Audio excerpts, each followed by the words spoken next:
So I seem to have woken up in a city that never sleeps, kind of like the guy from the book that I read. Look at that, I'm making connections and stuff. So I read a novel written by some random guy on Reddit. I literally exchanged like 4 sentences with this guy, and he sends me his whole book. So I decided to read it and talk about it here. I gave this guy's profile a quick once over. He comments a lot in subreddits like brain cells and kotaku and action. So I was curious about what this guy had to say. I had an idea of what I was getting into. I'm going to get a little bit into the plot of this book. Spoilers in case you want to read it, I guess. But it's about this guy who wakes up in 2040. Upon waking up, he runs into, obviously, the most voluptuous, and I quote, like a lifelike anime character with blonde hair and blue eyes, and she titties boobily down the stairs. Her name is Lilac, and they live in this world where they have to put on these things called giga glasses. There's CCTV cameras everywhere. There's banned speech. It's basically BS. His metaphors here are very subtle. If you get caught doing too much of the banned speech, you get kidnapped and taken to counseling.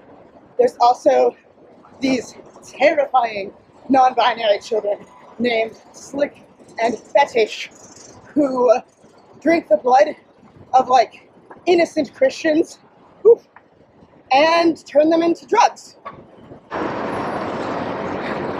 There's this other guy named Pravumendum who is foreign. He doesn't specifically explain what type of foreign, but he is foreign.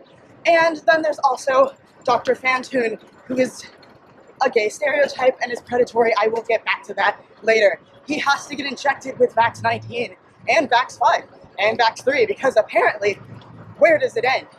There are surveillance drones called BIRDs, and it is illegal to be Christian and straight and white. Now, what led to this horrifying Orwellian Brave New World? It all started because of a virus called Woohoo. But anyway, as the plot goes, he has sex with Booby McTitsface because he's not like other guys, and he almost goes to the counseling because the scary gay told on him. And I think there were a lot of aspects of this book that perhaps I am being too harsh on. He did do a lot of research on Google Glass. You can tell that he has a lot of interest in the idea of surveillance and things like that. The POV switching is interesting. He's also very good at giving very detailed descriptions of his world building. Very, very detailed descriptions. And I was gonna be neutral and palatable about this book. There's a reason why I didn't say the username in this video. And I'm never going to review any books like this again. It's not fair to me and my channel because I don't want to have this big negative thing. It's also not really fair to new and unbeknownst to authors. So it's crazy that I'm doing this right off the bat when I literally have like less than 100 subscribers. But I think that's kind of the choice that I'm going to make. Is like if I don't see a book as more than 3 out of 5, then I'm probably not going to talk about it.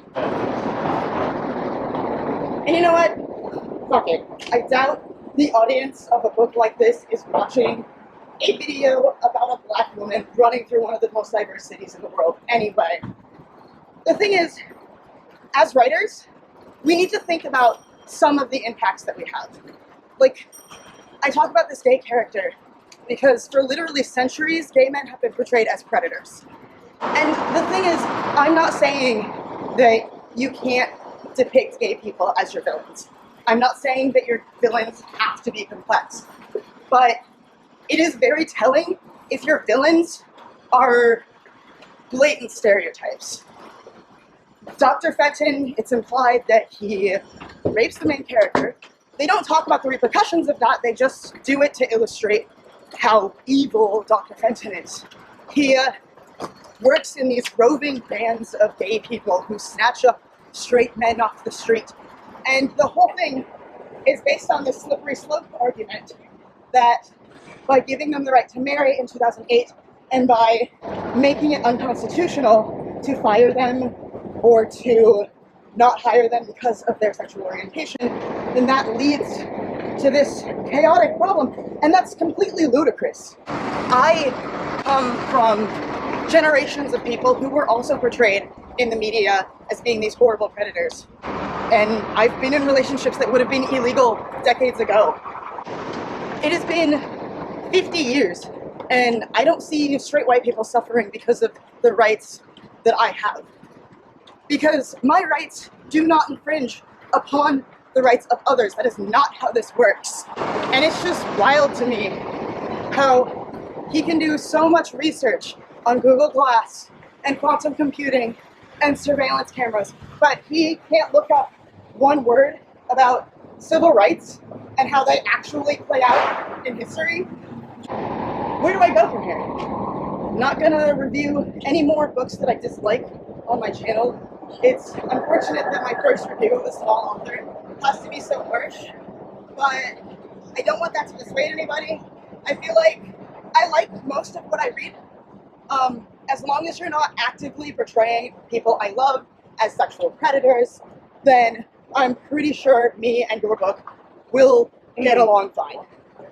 I guess my constructive criticism to this guy would be to get more beta readers, possibly seek out sensitivity readers that are very patient, and I recommend just seeking out people in general who have similar backgrounds to the people that you're portraying in your book.